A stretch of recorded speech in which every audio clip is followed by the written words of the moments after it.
fi amati et j'interpelle le président Diomaye. waratuñu ko j'interpelle aussi l'État permettre du Sénégal à créer les conditions pour que képp ku fi bëgg a indi trouble ñu créer les conditions pour que trouble yooyu bañ fi am.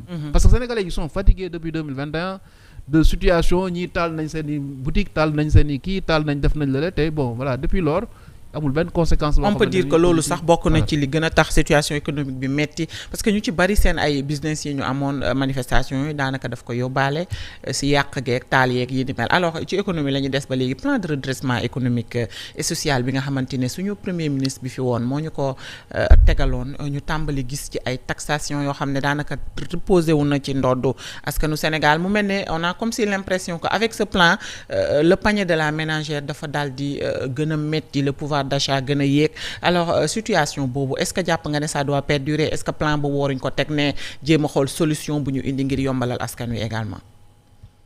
mais gis nga ce plan là man dama ko gëstu étudier naa ko bu baax quoi mais le plan n'a jamais été un plan de redressement c'est un plan financier.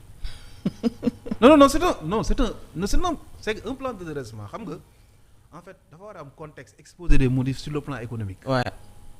parce que l'objectif le but d'un plan de redressement mooy à la fin du redressement que sénégalais yi l'indice de développement humain yëg jóg maanaam ci seen bopp l'indice de développement humain mooy santé éducation bien-être quoi mais su fekkee ne yow en fait plan bi nga teg c'est pour combler un déficit budgétaire parce que plan bi c'est pour combler c'est pour ça oui. non c'est parce qu'on n'a pas 1600 milliards du FMI donc il faut un plan financier qui nous permet d'avoir peut-être 1100 milliards yu mën a jël fenn mais loolu c'est un plan financier. ñu coppati ci askan wi c'est pas un plan de redressement c'est un plan financier. ouais. c'est un plan financier. parce que les recettes tableau bi boo ko xoolee amul benn xam nga bu njëkk xam nga dafa amoon ministère du plan. ministère de l'économie. d'ailleurs sax boo xoolee Abdou Diouf ak Senghor seeni ministère de l'économie en fait dañu nekk ay agents du trésor ay agents des impôts et développement économiste de développement la ñuy def. dañuy indi.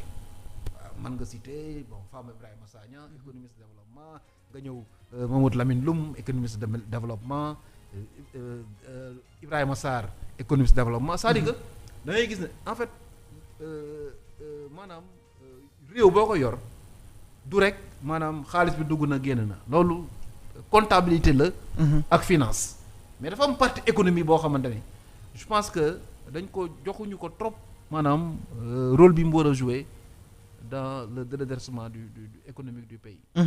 te gis nga fi ñu jëm nii il faut nécessairement un accord avec le FMI. Ouais. il faut nécessairement un accord avec le FMI. parce que FMI le FMI c'est pas une banque internationale.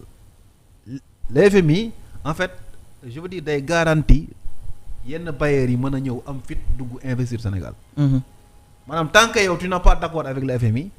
c'est-à-dire que bon marché luuma yi ngay nekk sur le plan noonu laa ko mën a waxee quoi. normalement voilà mais doo dem ci maanaam les ñi am xaalis sérieux mënuñu dugal seen xaalis te FMI amoo accord ak ñoom c'est pas possible. ça c'est sûr voilà. les grands surtout les grands investisseurs. non mënuñu c'est pas possible.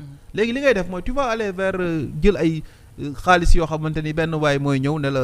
dans le marché waaw noir man je peux apporter 100 milliards. bon pour jàppale benn ministère. sur des projets. bon voilà te niñ koy defee doo xam xaalis fan la jógee.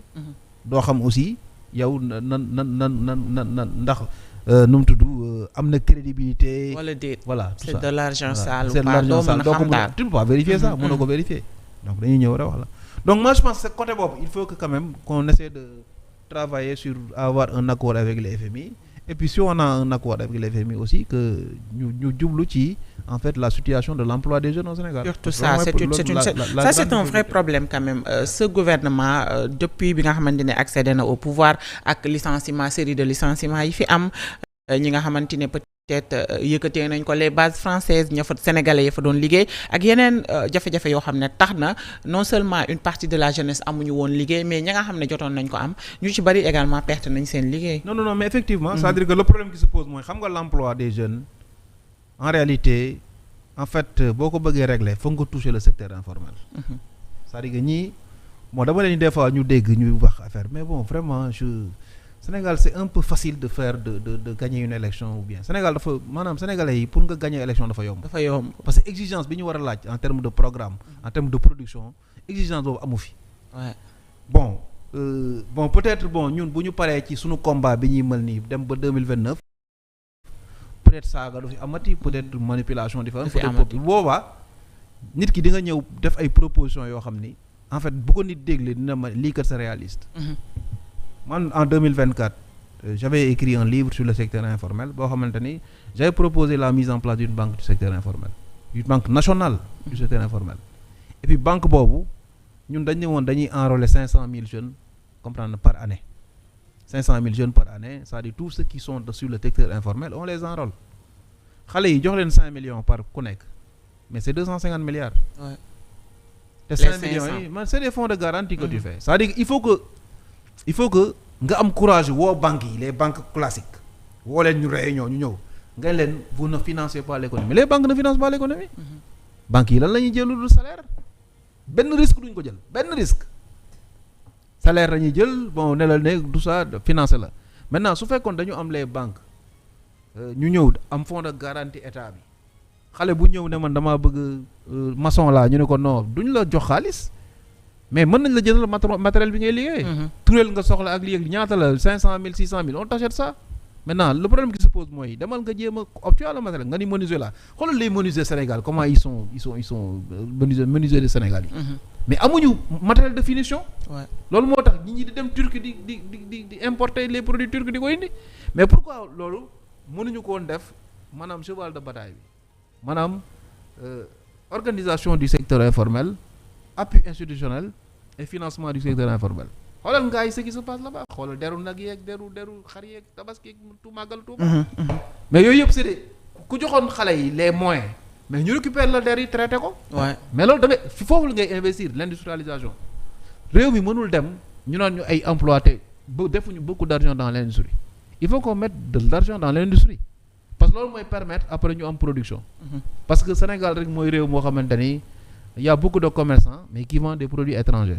c'est-à-dire loolu ça day influer sur la balance commerciale amul benn réew bu koy def di dem yoonam amul benn réew buy jël ñëw tijji benn magasin rek jël ay bool yu jógee fële jël ay bool yu jógee jëlee ay fauteuils yu jógee France jëlee ay ne am naa sama magasin voilà tu vends des produits étrangers des produits ñiy dëgg indi friperie les tailleurs n'évoluent plus parce qu'il y a mais mettre en place un système boo xam ne tailleurs yi et puis communique sur ça. Ouais. Hein? Les hôtels ne marchent pas mais c'est que mais. travailler sur.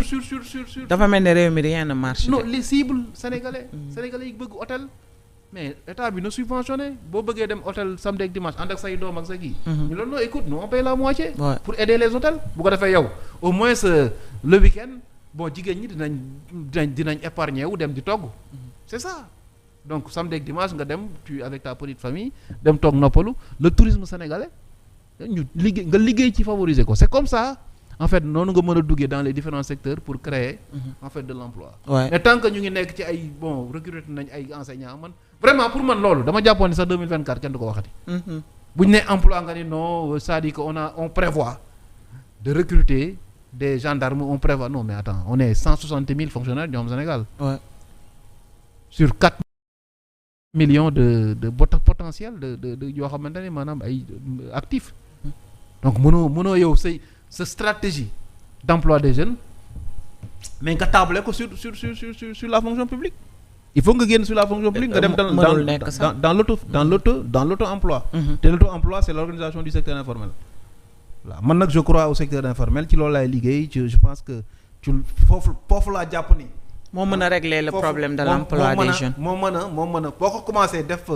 liggéey fa am fa un bon plan de l'emploi des jeunes am en fait une contrepartie de financement de cet emploi des jeunes mettre en place des institutions crédibles waxuma comme la DER parce que man dama xamul comment depuis quand l'entrepreneuriat peut être rapide même le nom pose problème l'entrepreneuriat rapide mais l'entrepreneuriat ne peut pas être rapide loolu affaire u nag xale yi la quoi c'est-à-dire que l'entrepreneuriat boo ko bay wax xale yi mais da nga leen di wax ne leen mais attends da ngeen di construire dans la durée donc dafa am slogan yoo xam ne man xaw ma kan moo concevoir DER mais man je pense que bon am na ay kii yoo xam ni parce que bon jënd nañ fi sax ay xaru tabaski si vous vous rappelez bien. donc est-ce que loolu bon attends. def nañ ko daaw ren sax gisuñ ñu def ko non ñemewuñ ko def ren. non ñeme parce que vocation wu DER du jënd ay xaru tabaski. dafa mel ne.